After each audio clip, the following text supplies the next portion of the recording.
শিক্ষামন্ত্ৰী ৰণোজ পেগু ডাঙৰীয়াই অসমৰ শিক্ষক নিযুক্তি সম্পৰ্কে শেহতীয়াকৈ এটা গুৰুত্বপূৰ্ণ মন্তব্য কৰে। তেওঁ কি কয় এবাৰ শুনো আহক।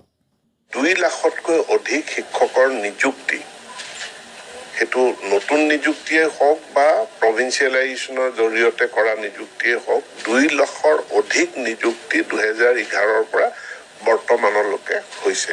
ইমান বৃহৎ সংখ্যক শিক্ষকৰ নিযুক্তি পূৰ্বে কেতিয়াও ইমান কম সময়ৰ ভিতৰত, এটা দশকৰ ভিতৰত ইমানখিনি শিক্ষকৰ নিযুক্তি পূৰ্বে হোৱা নাছিল, এতিয়া হৈছে। আৰু এতিয়াও দেখিছে যে আমি অলৰেডি 12,815 গৰাকীৰ নিযুক্তি আমি শিক্ষা বিভাগত সম্পূৰ্ণ কৰিলোঁ। এতিয়া উপৰঞ্চি আমি 4,717 গৰাকীক আমি 23 তাৰিখে দিম। ইয়াৰ পাছতো আমাৰ প্ৰক্ৰিয়া চলি আছে আৰু আমি শিক্ষা বিভাগটোৱে আমি জটিল আইনী যুঁজৰ মাজেৰে যাব লগা হয়। আজিৰ তাৰিখত কাৰিকৰী শিক্ষাত আমাৰ পলিটেকনিক ইঞ্জিনিয়াৰিং কলেজবিলাকৰ শিক্ষক নিযুক্তিৰ ক্ষেত্ৰতো আদালতত গোচৰ চলি আছে। উচ্চ শিক্ষাতো আদালতত গোচৰ চলি আছে। গেষ্ট টিচাৰ আদালতৰ গোচৰ। তো সেই গোটেই আদালত যুঁজৰ মেৰ পেছৰ মাজেদি গৈ আমি নিযুক্তিবিলাক দিব লাগিব আৰু ক্ষেত্ৰত আমি কিছুমান গুৰুত্বপূৰ্ণ সিদ্ধান্ত গ্ৰহণ কৰি আছোঁ।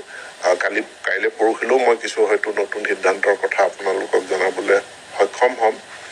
কিন্তু নিযুক্তিটো যাতে ক'তো শিক্ষকৰ ভেকেঞ্চি নাথাকে, সেইটোত আমি গুৰুত্ব দি কাম কৰি আছোঁ।